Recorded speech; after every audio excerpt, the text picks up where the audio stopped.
Assalamualaikum warahmatullahi wabarakatuh. Halo teman-teman mahasiswa semuanya, selamat datang kembali pada video pembelajaran mata kuliah Teknologi Pengolahan Pangan. Pada kesempatan kali ini, kita akan membahas materi tentang teknologi pengemasan bahan pangan. Pengemasan bukan hanya sekedar membungkus produk agar rapi.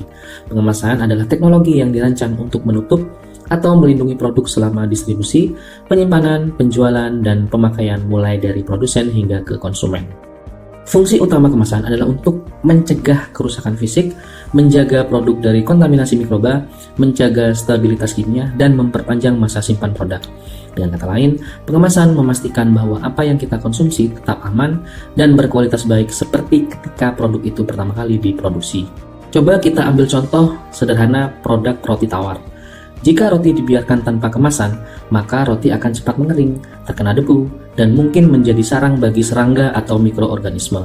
Namun, dengan kemasan yang tepat, misalnya plastik, yang dapat mengunci kelembaban roti sehingga bisa bertahan lebih lama dan kondisi yang layak untuk dimakan. Selain itu, kemasan juga membantu melindungi produk dari paparan oksigen yang bisa menyebabkan ketengikan pada makanan yang mengandung lemak.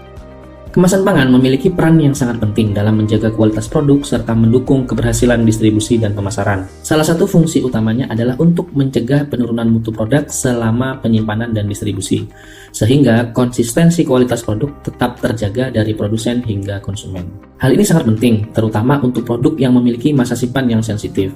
Selain itu, kemasan juga berfungsi sebagai wadah yang memastikan produk tidak bocor atau tercecer, terutama untuk produk-produk berbentuk butiran, cairan, atau pasta.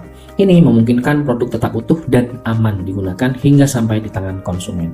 Kemasan juga melindungi produk dari berbagai pengaruh lingkungan, kimia, dan fisik. Misalnya, kemasan yang tepat dapat mencegah kerusakan akibat paparan sinar ultraviolet, panas, uap air, oksigen, karbon dioksida, serta gas-gas lain yang dapat mempengaruhi stabilitas dan keamanan produk.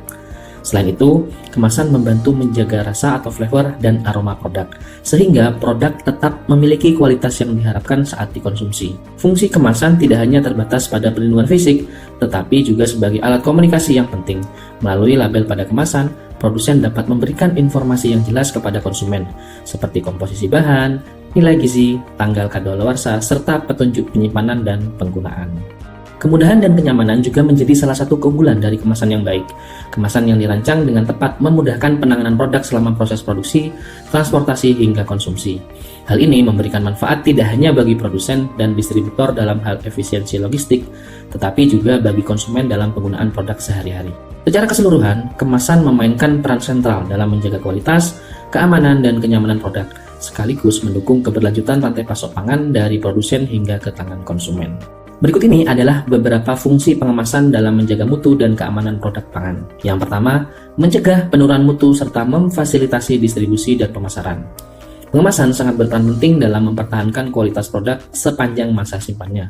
Dengan kemasan yang tepat, produk dapat didistribusikan secara luas tanpa mengalami penurunan mutu, dan hal ini juga mendukung konsistensi produk di pasaran. Yang kedua, mewadahi produk untuk mencegah kebocoran dan tercecer. Kemasan juga dapat menjaga produk agar tetap rapi dan aman, terutama untuk produk yang berbentuk butiran, cairan, atau pasta. Hal ini penting untuk memastikan produk tetap utuh selama penyimpanan dan transportasi. Yang ketiga adalah melindungi produk dari pengaruh lingkungan, kimia, dan fisik. Kemasan juga dirancang untuk melindungi produk dari faktor eksternal seperti paparan sinar ultraviolet, panas, kelembaban oksigen, karbon dioksida, dan gas lainnya yang dapat mempengaruhi kualitas. Selain itu, kemasan juga membantu menjaga aroma dan rasa agar tetap stabil. Yang keempat, alat komunikasi dan informasi bagi konsumen. Kemasan juga memiliki fungsi sebagai media informasi. Label pada kemasan memuat informasi penting seperti komposisi produk, kandungan gizi, tanggal kadaluarsa, serta petunjuk penggunaan dan penyimpanan, yang semuanya membantu konsumen dalam mengambil keputusan. Yang kelima adalah memberikan kemudahan dan kenyamanan. Dengan adanya desain kemasan yang ergonomis dapat memudahkan penanganan produk, baik bagi produsen dalam hal produksi dan distribusi maupun bagi konsumen dalam penggunaan sehari-hari. Hal ini memberikan kenyamanan bagi semua pihak yang terlibat dalam rantai pasok. Ada berbagai macam bahan untuk pengemas produk pangan. Bahan pengemas dapat diklasifikasikan berdasarkan 1. Struktur sistem kemasan, yang terdiri dari kemasan primer, sekunder, tersier, dan kuartener. Kemasan primer contohnya adalah pengemasan kaleng susu, botol minuman, dan bungkus tempe. Sedangkan kemasan sekunder contohnya adalah kotak karton untuk wadah susu dalam kaleng, kotak kayu untuk buah yang dibungkus, dan keranjang tempe, serta sebagainya. Kemasan tersier dan kuartener contohnya adalah jeruk yang sudah dibungkus dimasukkan dalam kardus, kemudian dimasukkan dalam kotak dan setelah itu dimasukkan ke dalam peti kemas. Klasifikasi yang kedua adalah bahan kemasan yang didasarkan atas kekakuan bahan pengemas seperti fleksibel, semi kaku, dan kemasan kaku. Sedangkan berdasarkan pada perlindungan terhadap lingkungan seperti hermetis, kemasan tahan suhu tinggi, dan kemasan kedap cahaya. Yang ketiga, bahan pengemas alami. Contohnya adalah kemasan menggunakan daun seperti daun pisang, daun kelapa, dan daun jagung. Kemasan alami yang lain yakni menggunakan serat tanaman yang dapat dianyam, kemasan kayu, serta kemasan yang terbuat dari kulit kambing. Yang keempat adalah kemasan gelas yang terdiri atas botol minuman kaca dan toples kaca. Botol minuman kaca biasanya digunakan untuk minuman seperti air mineral premium, soda, jus buah, atau bir. Botol kaca menjaga kualitas minuman dengan baik, terutama untuk produk yang sensitif terhadap oksidasi seperti bir dan anggur. Sedangkan toples kaca banyak digunakan pada produk selai, acar, manisan, saus, bumbu, madu, sirup, susu, dan juga yogurt. Yang kelima, kemasan karton yang terdiri dari kertas kraft. Umumnya digunakan untuk kantong atau pembungkus, juga untuk kemasan tepung, gula, buah, dan sayuran kering.